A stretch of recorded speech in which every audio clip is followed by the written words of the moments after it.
Pronto. Conjunto dos números irracionais. Quem que é esse conjunto? É o conjunto formado por todos os números que não são racionais. Nossa, bem lógico, né, pessoal? Exemplo. Olha, raiz quadrada de 2. A raiz quadrada, a raiz não exata, ela sempre vai dar uma dízima infinita não periódica. Então, agora já tem uma dica. Quem que são os números irracionais? São as dízimas, dízimas infinitas não periódicas. O π é uma dízima infinita não periódica.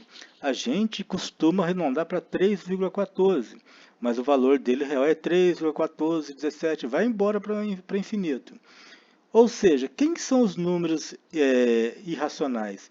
São as constantes, né? π, e, que são as dízimas infinitas não periódicas, né? E as raízes não exatas, porque vão acabar se tornando uma dízima infinita não periódica. Conjunto dos números reais. O conjunto dos números reais é o conjunto formado pela união do conjunto dos racionais com os irracionais. Então aqui nós temos, né? Então aqui nós temos os irracionais, sempre que o irracional todo número irracional não é racional. Né? O que é um número racional? Um número racional é que pode ser escrito como uma fração.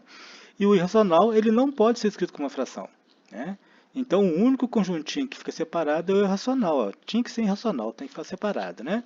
Veja bem, agora os reais, ele abrange todos, inclusive os racionais e os irracionais.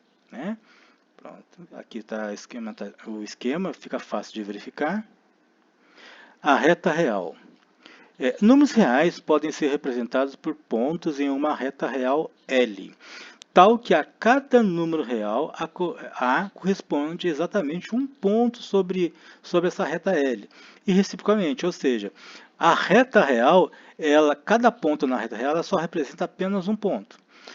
É apenas um ponto, apenas um número.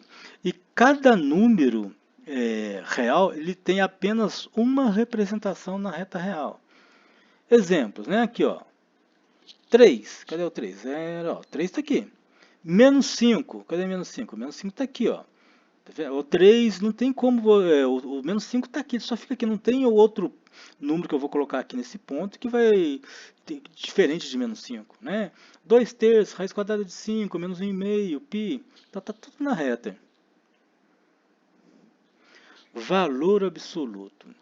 O valor absoluto de um número real A, representado por barra, ou a gente lê módulo de A, é definido como módulo de A vai ser igual a A se A é maior ou igual a zero. E vai ser menos A se A é menor que zero. Né? Por quê? O valor absoluto ele está relacionado com distância. Né? Na verdade, o valor absoluto é a distância do ponto A até o zero. E distância é positiva, não existe distância negativa. Né? Então, quando eu falo módulo de A, eu quero saber a distância desse número até o zero. Ou seja, eu quero o valor dele sem sinal, sem o sinal de negativo. Ele tem que ser positivo. Então, vamos supor que meu A vale 7. 7 é maior ou igual a zero, correto? Então, o módulo de 7 vai ser igual a 7. Por isso que o módulo de A é igual a A quando A é maior ou igual a zero. Ah, mas vamos supor que eu quero o módulo de menos 17. Menos 17 é um número negativo. Vamos esquecer essa linha aqui por enquanto. Por absurdo, vamos falar que módulo de... Falei que meu A é 17 e eu vou falar que meu módulo de A é igual a A. Então, eu estou falando que módulo de menos 17 é igual a menos 17. É impossível. Não existe distância negativa. Então se meu A vale menos 17, o módulo do meu A tem que ser igual a menos A. Porque vai ficar menos 17 mais 17. Então essa é a regra. Se o número é positivo, o módulo do número é o próprio número. Se o número é negativo, o módulo do número é o oposto dele. Né? Multiplica ele por menos 1. Conjunto dos números complexos. O conjunto C dos números da forma A mais BI, onde A e B são reais e I ao quadrado é igual a menos 1, é chamado de conjunto dos números complexos. Tá? Aqui, pessoal, não se preocupa muito, não. Aqui é só uma introduçãozinha desse conjunto dos números complexos. Mais lá para frente a gente vai ver com mais detalhe, tá? Vai operar, vai somar. Agora é só para vocês saberem que existe, tá?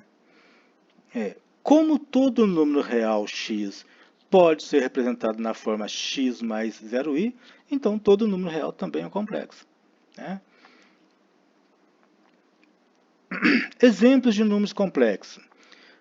3 mais raiz quadrada de menos 4. Né? Veja bem, nos números reais não existe raiz quadrada de menos 4.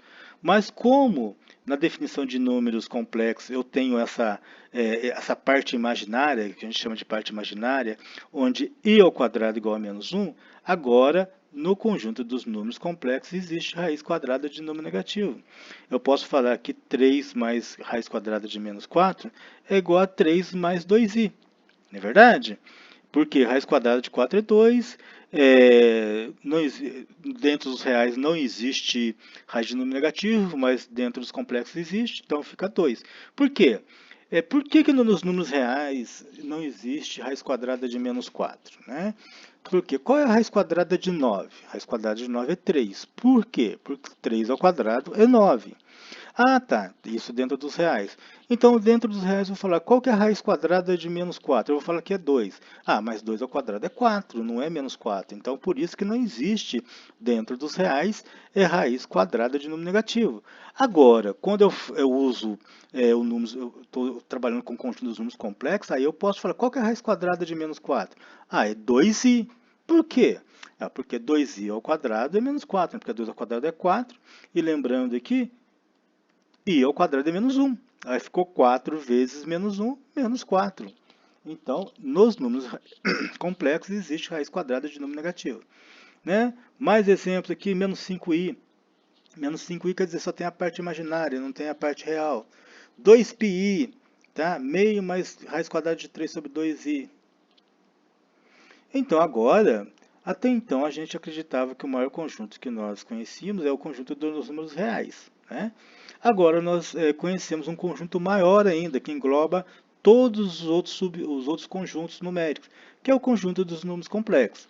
Mas, mais uma vez, esse conjunto a gente vai ver com mais detalhe mais para frente. Não se preocupe com ele por enquanto, não. Por enquanto é só a título de curiosidade. E aqui nós chegamos no fim da nossa